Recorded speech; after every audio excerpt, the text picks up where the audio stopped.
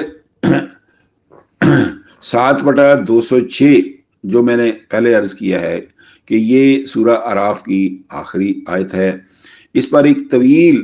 سورہ مجیدہ الاعراف ختم ہو رہی ہے، جس میں نو انسانی کو عموماً اور اہل اسلام کو خصوصاً خبر دی گئی ہے کہ تسبیح اور سجدہ کرنے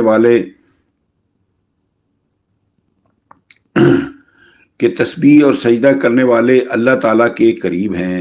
جیسے کہ پیچھے میں عرض کر چکا ہوں کہ اس سے نہ صلاۃ موقت نماز میں زبانی کی جانے والی تسبیح ہی مراد ہے، نہ صرف زمین پر ماتھا رکھ کر ادا کیا جانے والا سجدہ ہی مراد ہے، بلکہ اس سے فرض منصبی کی ادائیگی اور اللہ تعالیٰ کی پوری فرمانبرداری کرنا اصل مقصود ہے۔ صلاۃ موقت نماز میں ایاک نعبد و ایاک نستعین کے الفاظ میں فرض منصبی کی ادائیگی اور اللہ تعالیٰ کی پوری فرمانبرداری ہی کا اقرار کیا جاتا ہے،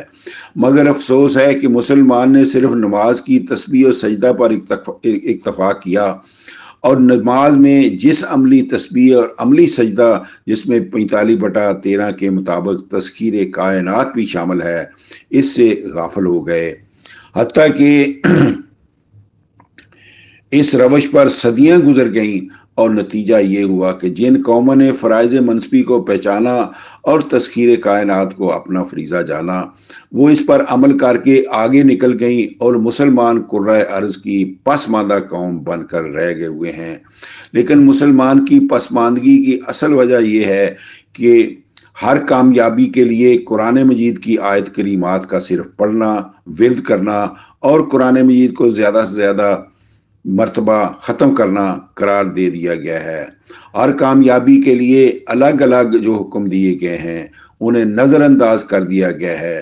مثلا دشمن قوم کے مقابلے کے لیے قرآن کریم میں ہی حکم دیا گیا ہے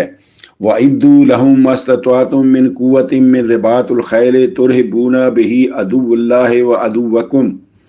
8/60۔ اور دشمنوں کے مقابلے کے لیے استطاعت بھر زیادہ سے زیادہ عسکری قوت تیار کرتے رہو، جس کو ملٹری مائٹ کہتے ہیں، اور ذرائع حمل و رسائل کی تمہارے ہاں وہ بہتات ہو کہ تم اس فوجی قوت کے ساتھ اپنے اور اللہ تعالیٰ کے دشمنوں کو دہلاتے رہو، وہ تمہاری طرف میلی آنکھ کے ساتھ دیکھنے کی جرت بھی نہ کر سکیں، تم سے گھر بیٹھے کانپتے رہیں۔ سامعین کرام، غور کیجئے کہ اس آیت مجیدہ 8/60 میں دشمن کے مقابلے پر کامیابی کا صحیح نسخہ یہ بتایا گیا ہے فوجی قوت، ملٹری مائٹ زیادہ سے زیادہ پیدا کرتے رہو، مگر اس حکم الہی سے بے اعتنائی کی عملی صورت یہ ہے کہ 60-70 اسلامی سلطنتوں میں سے کسی کے ہاں اسلحہ فیکٹری کا وجود تو کیا لوہے کا کارخانہ تک موجود نہیں ہے۔ اب شاید کسی نے کوئی سٹیل فیکٹری لگا لی ہو۔ پاکستان میں بھی رشیا کی مدد سے آئرن فیکٹری قائم ہوئی ہے، جو ابھی تک پہلے وہ چلتی تھی لیکن اب وہ پھر بند ہو گئی ہے۔ اور اسلحہ سازی سے اہل اسلام کی غفلت کی یہ حالت ہے کہ اتنی کثیر تعداد میں اسلامی سلطنتوں میں کوئی مشترکہ اسلحہ فیکٹری بھی موجود نہیں۔ اس کے برخلاف تصور یہ چلا آ رہا ہے کہ جب دشمن حملہ کرے تو زیادہ سے زیادہ قرآن کریم ختم کیے جائیں تو مسلمانوں کو فتح نصیب ہوتی ہے، لیکن غور طلب یہ امر ہے، کیا یہ نادانی کی انتہا نہیں کہ قرآن تو یہ کہے کہ دشمن کا مقابلہ کرنے کے لیے فوجی ہتھیاروں کے ساتھ اپنے آپ کو تیار کرو، ہم اس آیت کو پڑھ پڑھ کر دشمن پر فتح کی امید لیے رہیں۔ یہ تو وہی مثال ہے کہ جو پیچھے بھی بیان ہو چکے۔ حکیم صاحب مریض کو نسخہ لکھ کر دیں کہ اسے فلاں فلاں طریقے سے استعمال کرو، لیکن مریض اس نسخے میں لکھی ہوئی دواؤں کو پڑھ پڑھ کر دم کرنا شروع کر دے، اور یا یہ کہ حکیم صاحب نے یہ کہا تھا کہ اس نسخہ میں درج دواؤں کو گھول کر پیو، اور مریض اس نسخہ کاغذ کو گھول کر پینے لگے۔ نعوذ باللہ، نعوذ باللہ۔ قرآن کریم فرماتا ہے لا تہنوا ولا تحزنوا انتم الاعلون ان کنتم مؤمنین، 3/139۔ نہ سستی کرو نہ غم کھاؤ، اگر تم اس نصیحت پر ایمان لانے والے ہو تو سن لو، تم ہی غالب رہو گے۔ قرآن کریم پر عمل کرنے والوں کے لیے ناکامی اور شکست کا سوال ہی پیدا نہیں ہوتا، بشرطے کہ وہ اللہ تعالیٰ کے احکام پر پہلے ایمان لانے والے ہوں، پھر اپنے ایمان کی تصدیق کے لیے اس حکم پر عمل کرنے والے ہوں۔ اس آیت مجیدہ 3/139 لا تہنوا ولا تحزنوا میں کھل کر وضاحت کر دی گئی کہ حزن و غم یعنی شکست و ناکامی تمہاری اپنی سستی کا نتیجہ ہوگی۔ اگر سستی کرو گے تو اس کے نتیجے میں ناکامی اور نامرادی کا غم کھانا پڑے گا۔ سب سے بڑی انتہائی سستی یہ ہے کہ کامیابی کے لیے جس عمل کا اللہ تعالیٰ نے حکم دیا ہے اسے تو پس پشت پھینک دیا جائے، اور اس حکم کے الفاظ کا ورد شروع کر دیا جائے، اور حکم کے الفاظ زیادہ سے زیادہ ختم کر کے یہ امید رکھی جائے کہ نتیجہ اس حکم پر عمل کرنے سے برآمد ہونے والا ہے، اور وہ اس حکم کو بار بار رٹنے سے برآمد ہوگا۔ سامعین کرام، حاصل کلام سورہ اعراف کی آخری آیات کریمات میں اللہ تعالیٰ نے صلاۃ موقت کی حقیقت اور تسبیح و سجدہ کے حقیقی اور مجازی احکام کے ساتھ مسئلہ تکمیل انسانیت کو انتہائی بلیغ انداز میں سمیٹ کر رکھ دیا ہے، تاکہ اہل اسلام حقیقت سے باخبر ہو کر زبانی، جسمانی، ذہنی تسبیح نیز زبانی، جسمانی اور ذہنی ملائکہ کی بجا آوری کے ساتھ نہ صرف یہ کہ سورہ اعراف کی آخری آیت مجیدہ کے ان الفاظ کے اللہ کے